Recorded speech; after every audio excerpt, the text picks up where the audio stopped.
Kolkata doctor case में बिछा मिला ऐसा लंबा जाल, कातिल कौन है उलझी सीबीआई। सीसीटीवी फुटेज ने घुमा दिया पूरा केस। सीसीटीवी फुटेज में सिर्फ संजय राय ही नहीं, 4 और दरिंदे चेहरे देख हिल गई पूरी सीबीआई। तो आइए जानते हैं सीसीटीवी की पूरी कहानी, पूरी सच्चाई। तो नमस्कार दोस्तों, मैं कुमार विजेता और आप देख रहे हैं कहानी खबर तक। दरअसल सीसीटीवी फुटेज कैमरे में सिर्फ संजय राय ही नहीं, 4 और व्यक्ति दिखे। पहला अर्का जो कि first year post graduate trainee doctor है, दूसरा सौमित्र जो कि first year PG trainee doctor है, तीसरा शुभदीप जो कि इंटर्न चेस्ट मेडिसिन डिपार्टमेंट में है, चौथा गुलाम जो कि हॉस्पिटल का एक स्टाफ है। यह 4 लोग जो सीसीटीवी कैमरे में दिखाई दे रहे हैं। दरअसल 9 अगस्त की रात को जो यह रूह कपा देने वाला बर्ताव हुआ, अब सीबीआई के पास उनका एविडेंस है। बताया जा रहा है कि उस रात करीब 12 बजे एक ग्रुप, जिस ग्रुप में डॉक्टर बेटी है, साथ में 2 ट्रेनी डॉक्टर, एक का नाम अर्का, दूसरा सौमित्र, दोनों जूनियर थे जबकि डॉक्टर बेटी सीनियर थी।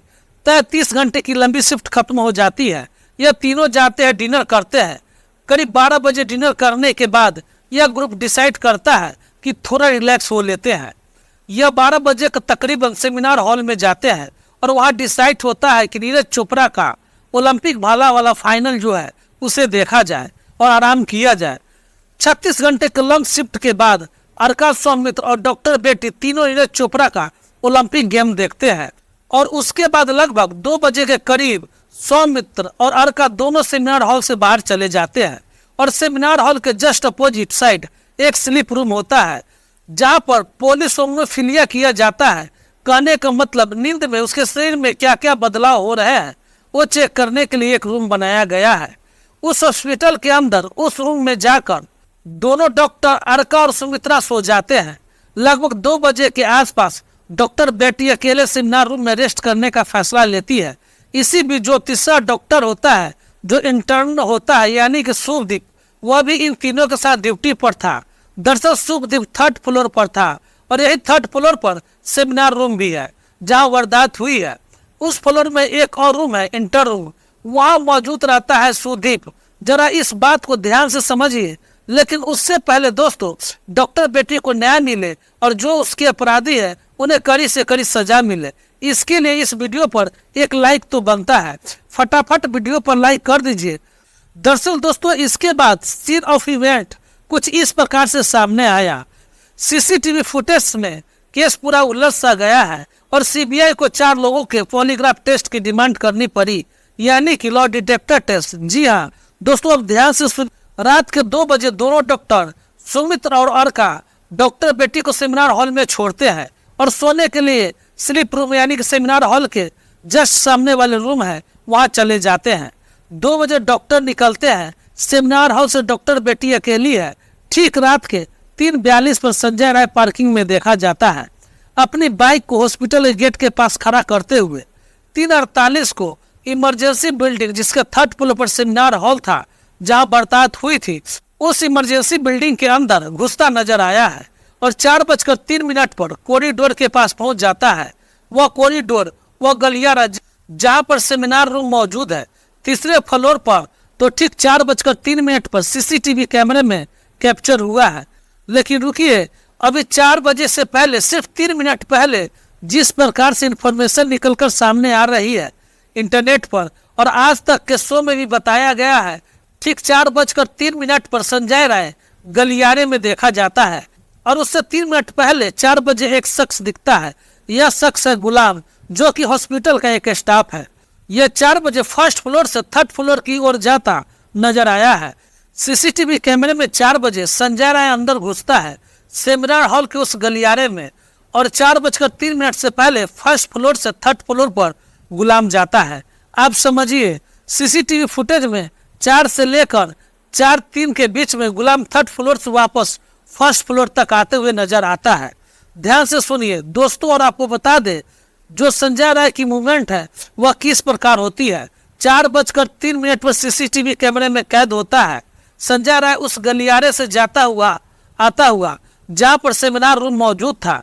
4:05 के बाद 4:32 पर ऑलमोस्ट गुलाम जब 3rd फ्लोर से नीचे आता है, उसी भी 4:32 पर बाकायदा सीसीटीवी कैमरे में कैद हुआ है। संजय राय जो कि सेमिनार रूम से बाहर निकलता है और उसके बाद 4:37 पर वो पूरा हॉस्पिटल प्रयास छोड़ के अपने बाइक पर बैठकर वापस निकल जाता है। अब बात समझिए यहाँ पर कहाँ आंकड़ा उलझ रहा है, क्योंकि सीबीआई की जांच फंस चुकी है। उस फ्लोर पर जब यह वारदात हो रही थी 4 लोग मौजूद थे, लेकिन ऐसा माना जाता है अर्का सुमित्रा जो दोनों सेमिनार हॉल के ठीक सामने जो स्लीप रूम था वहाँ रेस्ट कर रहे थे। जस्ट उसी सामने फ्लोर रूम में एक रूम है जहाँ शुभदीप जो एक इंटर्न थे वहाँ पर ऑपरेट कर रहे थे मौजूद थे। इसके बाद यह देखा गया कि गुलाम जो कि हॉस्पिटल का स्टाफ था वह उसी टाइम पीरियड के अंदर उन्हें 29 मिनट के अंदर जब संजय राय 4:03 पर एंटर करता है सेमिनार हॉल के गलियारों में घूमता हुआ नजर आता है और उसके बाद में 4:32 पर सेमिनार हॉल से बाहर निकलता नजर आता है। उन्हें 29 मिनट के दौरान जो गुलाम का भी उसी फ्लोर पर मौजूद होना, 4 शख्स उसी फ्लोर पर मौजूद थे, एक डॉक्टर, एक ट्रेनी डॉक्टर, डॉक्टर बेटी, उसके साथ में इतना जघन्य अपराध होता है। माज 29 मिनट के अंदर, बात समझिए, 29 मिनट के अंदर जो गलत काम करना था वह किया गया। उसके बाद इतनी बुरी तरीके से बॉडी को डैमेज किया गया, शरीर का कोई अंग नहीं छोड़ा गया। यह बात थोड़ी हजम नहीं होती है। इतना बीफ तरीके से सारा कुछ करना, 29 मिनट के अंदर सारा काम कर लेना, नशे में धुत होने के बावजूद। संजय राय नशे में धुत था, यह कन्फर्म हो चुका है। डॉक्टर बेटी के साथ में जघन्य अपराध हुआ है, गलत काम हुआ है, यह भी पुष्टि हो चुकी है। तो इतना सब कुछ वहाँ पर होता है और एक चीख और एक आवाज नहीं निकलती है जो कि उस फ्लोर में मौजूद 4 लोगों के कानों तक पहुँच पाती। क्या यह सवाल खड़े नहीं करती है? और इसलिए सीबीआई ने चारों का, अर्का, सुमित्रा, सुदीप और गुलाम, चारों का पॉलीग्राफ टेस्ट कराने की मांग कर रहे हैं और यह होने वाला है। टेस्ट एक ऐसा टेस्ट जो कि बदन के अंदर, शरीर के अंदर फिजियोलॉजिकल रिस्पॉन्स को कैप्चर करता है। सवाल पूछे जाते हैं, जो इंटीग्रेटर होते हैं, जो जांच करता होता है, वह सवाल पूछेगा। सवाल पूछने के बाद तमाम तरीके के सेंसर जिससे सवाल पूछे जाने हैं उसके शरीर पर लगा दिए जाते हैं और उस दौरान जब वह रिस्पॉन्स देता है, सवाल का जवाब देता है, उस वक्त हार्ट बीट चेक की जाती है, ब्लड प्रेशर चेक किया जाता है, रेस्पिरेशन ब्रीदिंग रेट चेक की जाती है और जो स्किन की कंडक्टिविटी है, यह सारे मानक चेक किए जाते हैं कि कहीं कोई झूठ को दबाने वाला कोई एक रिस्पॉन्स तो नहीं दे रहा है। दोस्तों ध्यान से सुनिए, कई सारी संभावनाएं हो सकती है। डॉक्टर बेटी के जो माता पिता है उनका सीबीआई से यह सवाल है कि उनका पूरा विश्वास है देश के संविधान के ऊपर और देश की जांच संस्थाओं सीबीआई और कोर्ट के ऊपर भी। उन्होंने कहा है एक से ज़्यादा लोगों का इन्वॉल्वमेंट हो सकता है, यह किसी एक का काम नहीं हो सकता है, उनका यह संदेह है। अब अगर देखा जाए 4 लोग वहाँ मौजूद थे और चारों ने कुछ नहीं सुना, इतनी बड़ी वारदात हो गई। अब यह कहा जाता है कि जो सेमिनार हॉल है वहाँ पर सेमिनार कंडक्ट किया जाता है तो बाहर की आवाज़ अंदर ना आए, इसलिए सेमिनार हॉल को पूरी तरीके से साउंड प्रूफ बनाया गया है। यह एक कारण हो सकता है, लेकिन संभावनाएं अनगिनत है। क्या यह हो सकता है कि एक सोची समझी साजिश थी जिसमें कि प्रिंसिपल भी इन्वॉल्व था? यह सिर्फ संभावना है, कॉन्स्पिरेशन थ्योरी है, इसमें कोई सत्यता नहीं है, कोई सबूत नहीं है, लेकिन संभावनाएं बनती है क्योंकि पॉलीग्राफ टेस्ट संदीप घोष का भी होना है जो कि RSSG कॉलेज के प्रिंसिपल है। तो कहानी यह है कि अगर ऐसा है तो क्या कोई बड़ी ताकत इसमें इन्वॉल्व है? क्या डिनर के दौरान कुछ मिलाकर दे दिया गया था डॉक्टर बेटी को जिसकी वजह से वो बेसुध थी और आवाज़ नहीं कर पाई? कुछ भी पॉसिबल हो सकता है और भी लोगों का इन्वॉल्वमेंट हो सकता है। इन चारों में से किसी एक का इन्वॉल्वमेंट तो हो सकता है क्योंकि सीबीआई ने जब इन चारों से सवाल जवाब किया तो सारे जवाब थे वह एक तरह के नहीं आए, उसमें इनकंटेंसिटी पाई गई।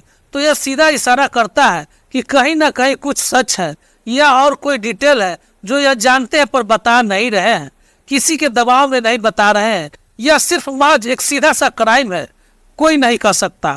दोस्तों जब तक पॉलीग्राफ टेस्ट का रिजल्ट ना आ जाए तब तक कहना बेहद मुश्किल होगा। आपको क्या लगता है, क्या किसी एक व्यक्ति का क्राइम हो सकता है या किसी बड़ी साजिश के तहत डॉक्टर बेटी को ख़त्म किया गया है? कमेंट बॉक्स में ज़रूर बताइएगा। खैर इस कहानी को सुनाने का उद्देश्य किसी को दुख देना या ठेस पहुंचाना नहीं है, बल्कि आपको जागरूक करना है, सावधान करना है ताकि आप सतर्क रहें, सुरक्षित रहें। चलिए मिलते हैं फिर अगले वीडियो में एक नई और सच्ची कहानी के साथ। तब तक के लिए आप मुझे इजाज़त दें। जय हिंद, जय भारत।